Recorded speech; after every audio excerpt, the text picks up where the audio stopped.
Good morning, everyone. This is the second webcast we are doing in a series of webcasts to help our customers to solve problems in the new AI world with their e-commerce applications. The first one was a couple of weeks ago, talking about the zero return problem. Today, we're talking about the relevance problem. And we have also a new seminar coming up in a couple of weeks where we talk about the personalization problem. So this is just number 2 out of this series, and welcome here.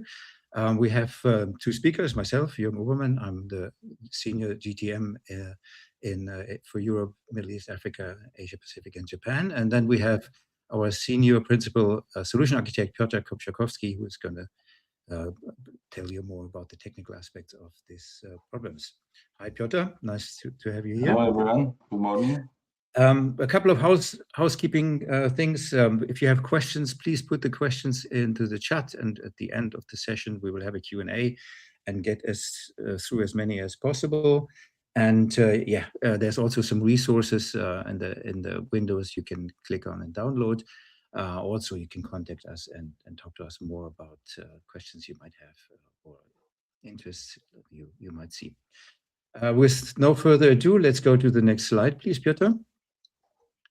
Yeah, we're going to talk about what is the source of the relevant problems. Where does it actually come from? Because most people had commercial e-commerce website or digital commerce websites running for many, many years, and all of a sudden it becomes more critical, and we're going to look at that, what could be the source of that.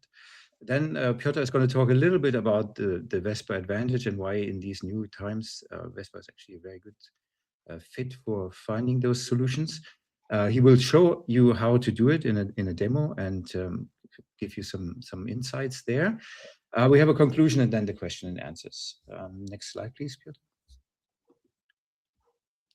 So where does it all come from? Relevance has actually what we call the big 3 areas where you can actually see where the difference these days comes from and where the relevance is actually impacted.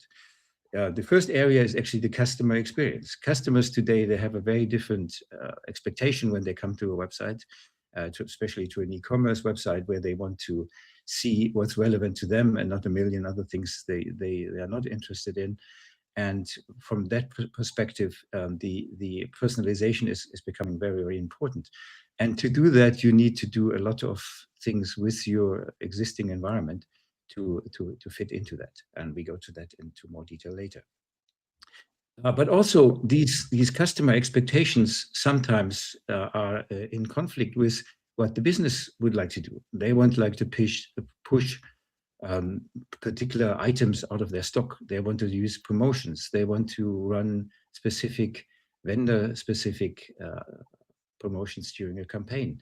So they want to be able to push certain things and they want to influence the ranking, which is sometimes contradictory to what the customer wants, but to find the balance here is in today's words not so easy. And again, we talk later about more how one can address that. And then the third one is the infrastructure one. And here's actually also sort of where the history bites people sometimes.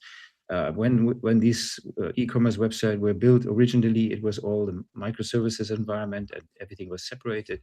And there was a good reason for that because virtualization was helping to build these infrastructures very quick and very fast.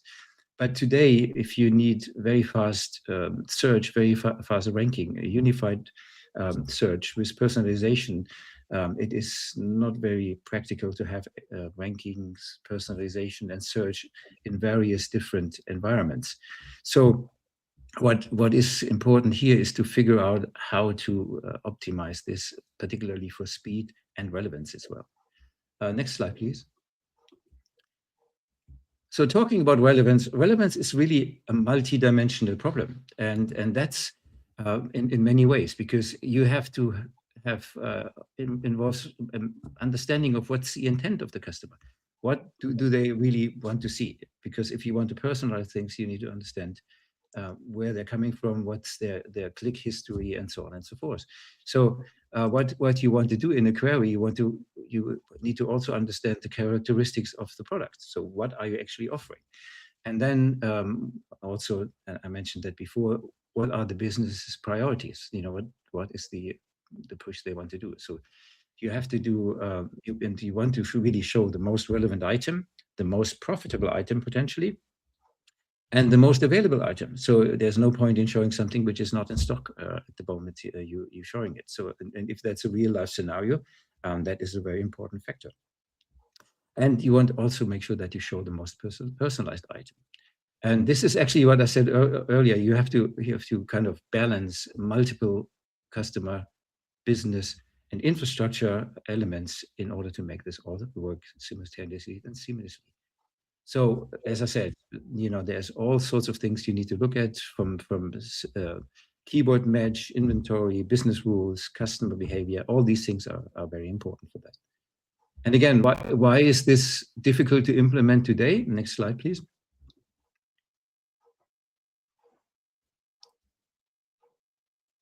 So the reason why this is important or difficult today is actually what I mentioned before, the way the traditional e-commerce and digital commerce sites were built. You have a search engine which is doing the search. You have potentially a vector database which does some of the inference and model working.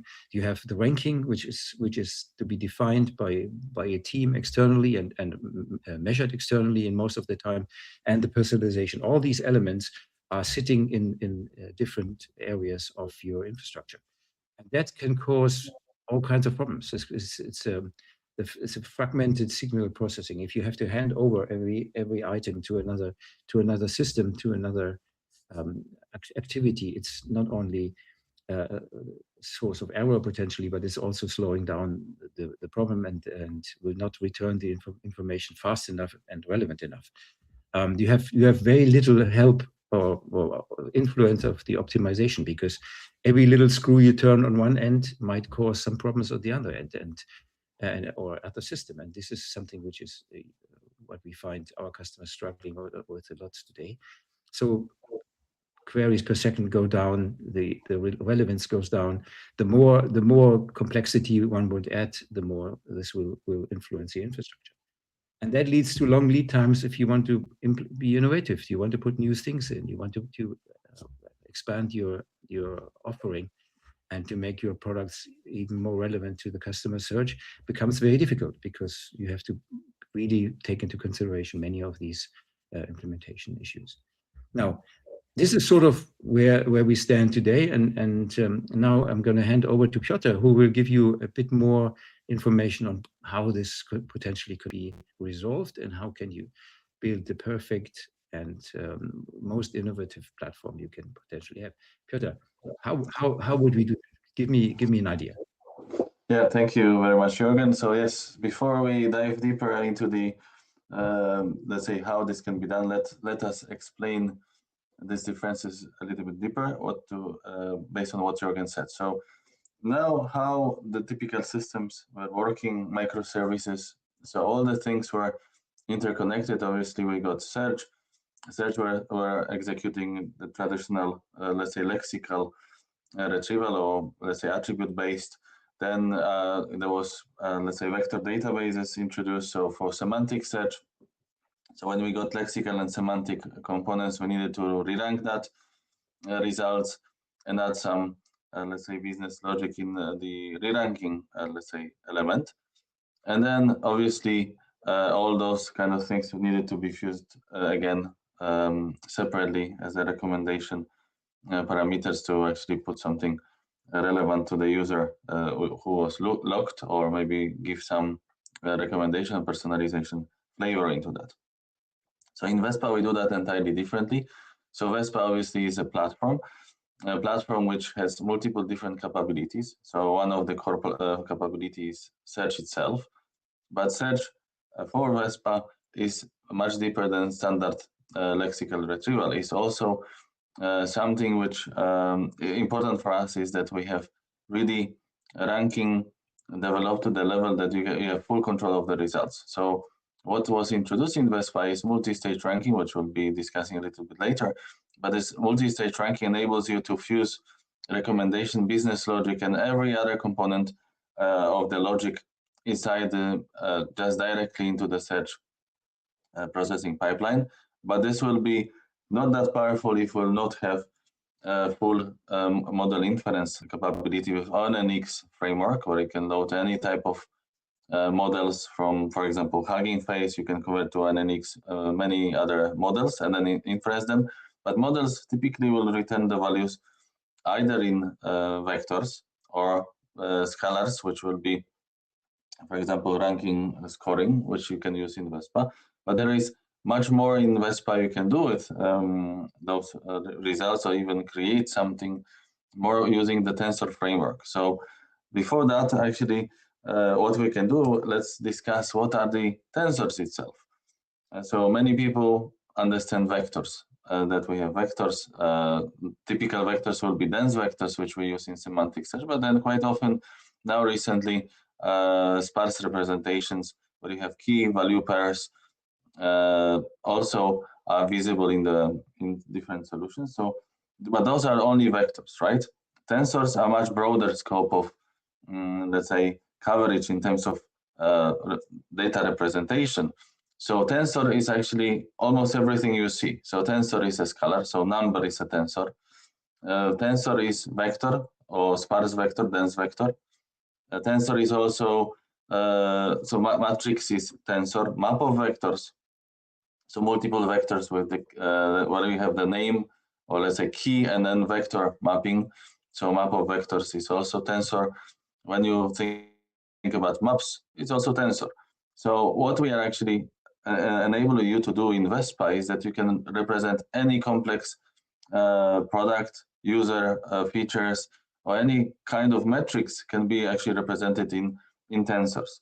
And then very important is that Vespa enables you to do something which we call partial updates. So you can update not just fields, but you can update in the tensors just single cells or single dimensions in those tensors. So you can use them as the rich feature representation for later on inferencing some models on that data, and then produce advanced, let's say, two-tower recommendation systems or other really amazing things just computed live when user is doing the query. So it's really important to understand that in the past, ranking was done offline. So offline means that we've been processing all the informations, business logic, business operations, and then that was producing a new data set, new catalog, let's say fields or entries with score. Score was actually ranking result. In Vespa, we don't do that. We don't prepare anything upfront. We calculate a ranking score based on the user interactions, based on dynamically calculated, let's say, features or dynamically calculated elements. And then you'll see that in the little demo, how you can actually put that into work in business representation. So now in this ranking, in these tensors, we can represent standard lexical semantic search results. We can do business logic. What does it mean, business logic? For example, what's important for us to be positioned higher in the results? Or personalization, what will be actually shown to the users from their perspective? Maybe their favorite colors in the products, maybe some specific products will be having higher ranked for this particular user because we saw that he was interacting with this kind of users in the past. So there is no limit in how many signals you can process in Vespa. So any signal is just a new variable which is added into ranking, and mathematical expressions which you can freely define and then update anytime you want. So I already mentioned that this unique part in Vespa is not the search, it's actually combination of multi-phase ranking with the tensor operations. So what the multi-stage ranking enables us to do is basically build for the performance, for performance and flexibility. So we have multiple stages. So the first stage is working with all the documents you have basically retrieved in the recall in the query, in the recall, So then you can select those which will be the best matching, but still it's a really huge number of documents which you need to rank here, which you need to calculate. So usually we focus on very lightweight expressions, lightweight models. If you use machine learning models, they need to be fast and easy to, let's say, inference on the data. So we will not use too much of the resource and compute. Also, in this ranking stage, we can use models which are the embeddings or vectors which will be optimized for speed, which is, for example, binarized vectors. They will keep much less, use much less memory when you use them. They will be much faster to calculate, for example, approximate nearest neighbors to find relevant things for you. And then in the next phases, we can use much higher granularity and then much, let's say, much more complex expressions to perform fine-grained ranking. And then we can also apply here business logic, which will be, for example, letting us to select products which are cheaper to deliver, maybe the ones which will be much better from the revenue perspective, or maybe adjusted for the weather which is coming in the weather forecast. And globally ranking, we can optimize that and then put another last, let's say, stage, reorganizing, reordering for the final results to the customer. So saying that, let's move to the little demo we have. So as you basically heard a few seconds ago, our ranking enables you to do any mathematical expressions in the, I would say, more developer format, which is basically not very friendly for business teams. So this is why we think this approach, which you see now, to represent, let's say, the ranking process as a parameterized mathematical operations in the way that it's clean and visible how this can be operated. So let's imagine that we have multiple functions defined in our ranking stages. So for example, we have text ranking, and text ranking will have semantic similarity, so how vectors are close to each other, plus we have lexical ranking, right, BM25. So what we can do, we can basically pass parameters to these ranking profiles.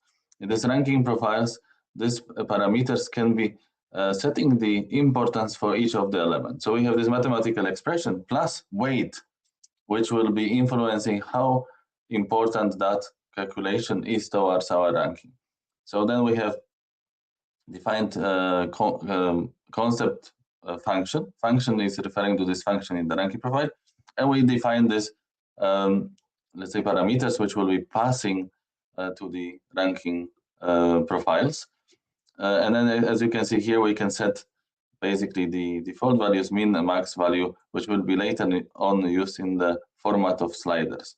So now we can define as many functions as we want. So everything is fully dynamic. So we can create those features here, which will be passed. But also on the other end, on the backend side, on Vespa, we can create any mathematical expression which will be, let's say, representation of those weights here. So we can create text search, for example, discount weight. So how much discount is important to our ranking?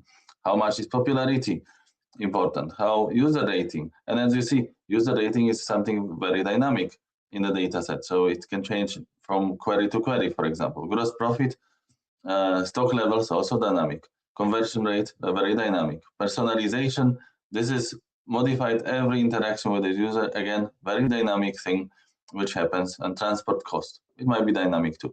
So all of those weights will tell us, or tell to the ranking expressions, how important and what's the blend of those features will be passed to the final ranking score.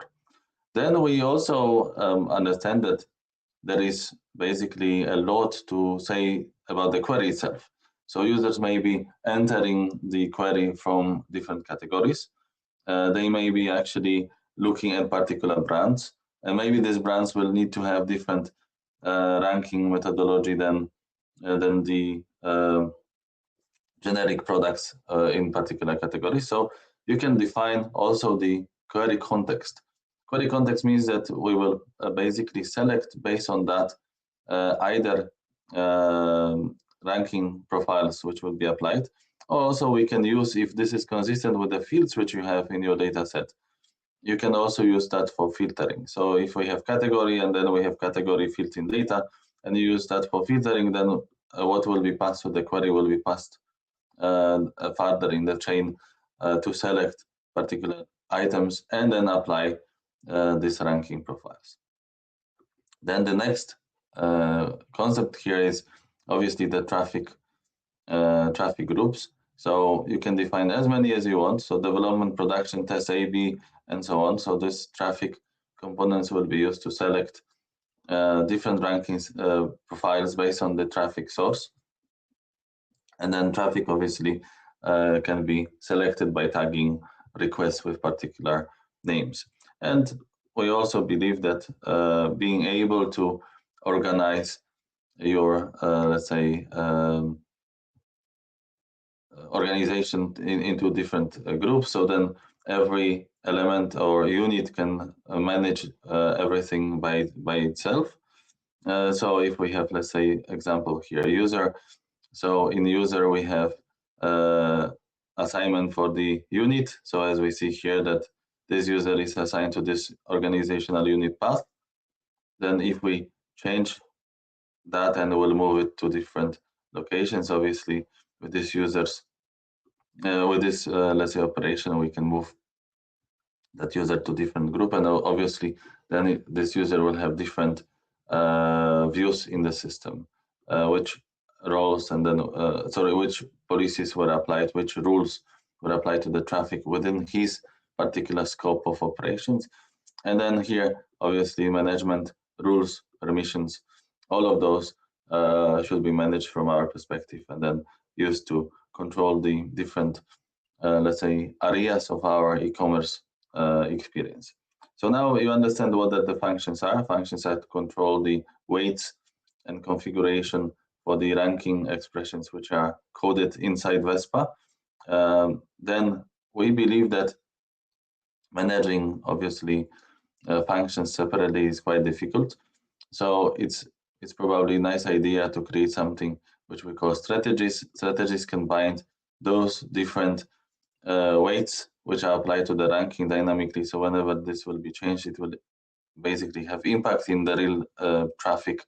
So you will be able to modify on the fly basically different behaviors of your ranking. If you think that, for example, you quickly want to destock something which is heavy on stock, you have thousands of items of that particular stock, and then you know, for example, that tomorrow it will be, let's say, new release of the new version of that item. So then you quickly want to prioritize destocking. But then obviously this can be applied onto particular item based on the context of the query, as you remember, or you can basically do more like global approach that you like to balance stock of everything, and then you don't put the context information. So those are the strategies. But now strategies, how to apply the strategies into the traffic, is that we have basically ability to create assignments. Assignments are something which is on top of strategies where you can put some conditions. So start, end date, merging strategies. So how you'll basically summarize those elements, those weights, if they overlap. So we don't have overlapping weights here, but then you can imagine that those let's say strategies can have same weights to be added. That's why merge strategy is important. And obviously context parameters for what parameters this ranking settings will be applied. And then we can set as many as we want here. So everything which we defined in the context parameters can be selected here. So there is no boundary how many you would actually use here. So this is just for traffic selection. And then as what I'm actually showing you at the moment is just a fraction of the implementations we are now working with many customers, because this is just the weight and then ranking configuration from that perspective. But obviously I'd like to mention that we don't have just this. You can control also other stuff, like in very traditional systems, e-commerce system, where you can run different rules based on even query content, matching these attributes like the context parameters, or many other aspects of the user request query. And then you can also perform other actions, not just basically adjusting the weights, but also controlling which items will be seen in the results, some actions to filter the results, injecting other elements which are not even as a part of the results, but we want to promote something statically or dynamically. So effectively, this will enable you to do many more things than just this. And then obviously, if you think about that, if you can now create this kind of assignments with, let's say, more AI-driven perspective, the weights can be auto-tuned as well on the fly when we think about the future, how you can optimize it more. But now let's go back to, let's say we have these assignments, we can move the assignments from different areas. So for example, if I have this token and I would like to now, I tested that, I can move it to production, and then now this will be live in the production traffic. You see here that we have traffic tag production. So now looking from this perspective, when you are able to move things between different elements, you will see that, for example, we can also, let's say, do the traffic assignment based on stochastical random number generators, where you generate number and then you choose which group it will be assigned. So now if we have those distributed like this, then portions of traffic will go into different ranking areas. And then we can look into the statistics. So in Vespa, we can export the data to, let's say, the events which are happening in Vespa to the system, which is able to create the reporting. And then you can compare all the results, what happened from the perspective of the different ranking selections, right? So different traffic groups will create different results in your sales pipelines. So you can compare them and see what happened and then how influential the change was. So for example, what happens when you introduce your personalization into the whole ranking procedure? And then we actually saw in our customer results that it's from few percent to even almost 20% of increase in revenue just within a couple of days of observation when you implemented this change in the ranking. But of course, there will be some changes which can be much faster to be noticed when you have A/B testing, and then you can see that live. So you can move the sliders, and then suddenly you will see the basically metrics will be changing for you. So not everything requires weeks or days to observe. Some things will be noticeable much faster. So now let's focus on the other last aspect on this. So we also believe that testing your queries is important. So then we can simulate the test run for the, let's say, for the traffic groups. Then we can pick the date when the query is happening. Obviously, we have also parameters which we defined, context parameters which we can set up, and then you can call make the query, which will be returning some results. And obviously, there is other aspect of the fine-grained adjustments for the product. So we also noticed that it will be very useful if we have ability to pin, bear, boost particular elements, add some weights into the ranking, but not only this, but also configure additional rules which will control if this item should be seen or presented at all in the results. So I hope this gave you some perspective how Vespa can be, let's say, used in much simpler way, how to abstract basically the complex ranking for anybody who will be using in e-commerce that kind of systems, to make it simple and easy to modify. So thank you very much, and I will hand over back to Jorgen. So let me go back to the slides to make some summary. Jorgen, if you can summarize, it will be great. Yeah, thank you, Piotr. That was very, very inspiring, and I think everybody who ever worked in the area of running campaigns and driving business goals has seen how this will simplify people's lives. And it comes down to one really has to kind of rethink the architecture of the entire system, because the solving this complex relevance problem is really something where you need the right architecture in the background. Now, it doesn't mean you have to rip out everything one has and has to start from new right away. This can be done step by step, but really think about how the architecture of the future should look like when you make changes and plan for those changes. Because at the end of the day, what you need to reflect in your queries is that you have certain signals you need to combine: query intent, product attributes, user behavior, inventory and availability, as well as business priorities. And this is something which traditional architectures struggle today because they are just fragmented, as we discussed before. And you saw probably also in the presentation of Piotr how this can be solved. And Vespa does actually solve this by offering you a unified ranking and pipeline process that enables you to do hybrid retrieval, multi-signal ranking models, real-time personalization, and faster iterations. So all of this together will give you, if I may summarize it, it will make you more flexible. It will provide a much better business results and boost your business and your activity on the website by significant amounts. And we have seen that with a lot of customers. And it will keep you on top of innovation. So you will not be caught out again with an infrastructure which doesn't fit the pace of new innovation. So I hope this was interesting for you. And moving forward, we will go to the question and answer session. And I would like to remind you that if this was interesting to you, that we also have another webinar coming up on the 22nd of April for the personalization problem.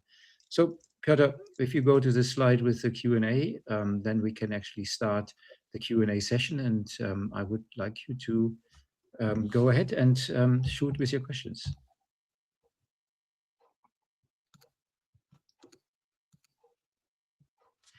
What's more important in your view, recommendation or checkout?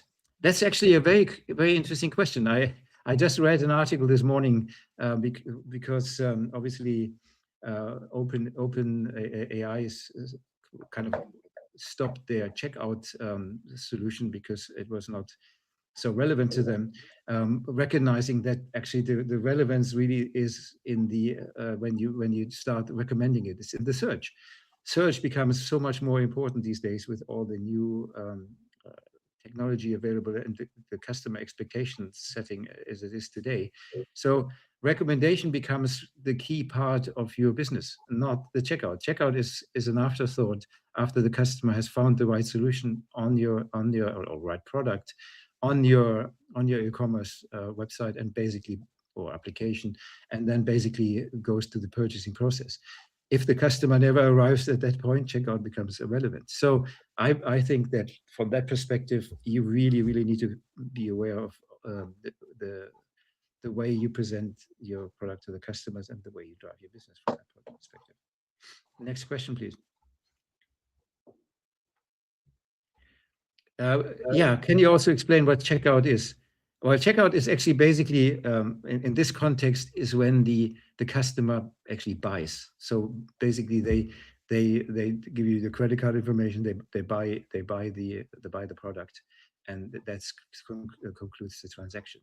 But this is actually after they found the product. It is after they were excited about the product and decided to buy it. So that is something where we go back. And if the question was more related to what OpenAI was trying to do, is they were trying to control the businesses by the AI application and make sure that they participate in any checkout problem. But it turns out they make actually more money by being on the recommendation side for that. So that's how I see it in this case. Next question, please. What is the impact on performance by using heavy vector and tensor operations? That's certainly one for Piotr. Yes. So basically, when we use the high-dimensional vectors and then let's say high-resolution vectors, which means that every dimension is, for example, FP32, 32 bits representation for numbers, like float numbers. This will, of course, use a lot of memory for storing those vectors, because they need to be available in memory for fast searches. So obviously there is ANN implementation, so approximate nearest neighbors, where you actually don't do brute force, but you follow HSNW graph to actually make faster, let's say, comparisons between vectors to find the, let's say, a distance between them and find closer elements or items to your query, right? But then still, if we do that, not quantized vectors, it will be using a lot of memory. You can do optimizations for search with ANN, but still it will be heavy cost for infrastructure. But now in Vespa, I will just give you some hints. You can optimize those queries pretty significantly. So not only you can binarize automatically in Vespa your vectors. So from FP32, you can compress those vectors into single bit per dimension. So 32 times smaller vectors can be used. But now what we are doing, so you remember my ranking explanation that we get multiple stages, and then that fits extremely well that ranking process, because you can quantize, you can binarize vector, and then you can use it in the first stage. So this will be much faster to search as well, because, for example, you can use now, let's say, brute force method as well, or ANN. So hamming distance will be really good, because then hamming distance is basically simple XOR operation. And now from this hamming distance on the binary vectors, you can move on to, and those vectors will be stored in memory, but 32 times less memory will be used for that. And you can move to the second stage, where you actually retrieve much less, you process much less items, so you can afford retrieving this FP32 in the second stage vectors from the disk. So now you not only minimize your memory usage, but also the speed gains based on the hamming distance and then super fast match. And then later on, just few vectors or even few hundred vectors read from disk will not add and contribute heavily to the latency, so you'll have much. You have very, let's say, good latency or response times, but also save a lot of resources, and then it will be much cheaper. So, and then obviously on top of that, you can apply any other operations. I hope that this gave you some perspective. Yes. Yeah, thank you, Piotr. That was a very comprehensive answer. Next question, please. How is business-focused ranking implemented in Vespa? How does it differ from standard document retrieval? I guess that, Piotr, that's another one for you. Yes. So in typical ranking, when we actually think about lexical semantic, that was the first change towards just lexical ranking in the past, right? So many of you probably heard about the hybrid retrieval or hybrid ranking. So where we combined in that, let's say, space, lexical and semantic worlds. So that was reciprocal rank typically. So in Vespa, with the reciprocal rank can be expressed in standard mathematical expression, but that is only a document retrieval type of ranking. But now, as you remember, we said that we can create as many expressions as we want, and every expression can contribute to ranking score, as for example in reciprocal rank, BM25, and then similarity score. So we can add any other function which will be also representing that. But then obviously to move more in towards business type of ranking, we need to blend it all. So blending means that we need to represent that in the same scale of ranking range scoring. So it means that we need to normalize all the parameters, and normalizations which you can do in Vespa is also not limited only to reciprocal rank. You can use any other functions, for example, arctangents, which is also normalizing from -1 to 1 basically score, and you can then easily blend and add simply after normalization all of those components which are contributing to final score. Not only text, lexical, semantic, but also any business logic, even matching the temperatures or raining, let's say intensity from the weather forecast or stock level. So anything like that, but it has to be normalized. So effectively, that's the difference, that business ranking is much more extended in terms of how many parameters you put into that ranking, and then how many things you dynamically calculate. And of course, it can include also model inference and re-ranking with GPTT models as a final stages or mid stages, basically, to add some automated ranking as well based on the models learned in your ecosystem. So you can use any model which is convertible to analytics. Thanks. Thank you, Piotr. That was a great answer to the question. Do we have more questions? Jürgen, if you can pick this one about the ranking console. Oh yeah, so I missed it. I'm sorry for that. Is the ranking console part of the Vespa Cloud, or is it just a local tool? Yeah, I take this question. We at Vespa obviously are a platform for not only e-commerce, it's a platform for RAG and all sorts of things. But what we are doing now is to build on top of the platform we're offering solutions. And this solution is a specific solution for e-commerce, and that will be available as a sitting basically on top of the Vespa infrastructure. And that will be available to our customers in the cloud or in our enclave private cloud offering, as well as in our commercial on-prem solution. So it is basically a solution built on top of the Vespa platform, which will be available to our customers from Vespa and also supported from Vespa.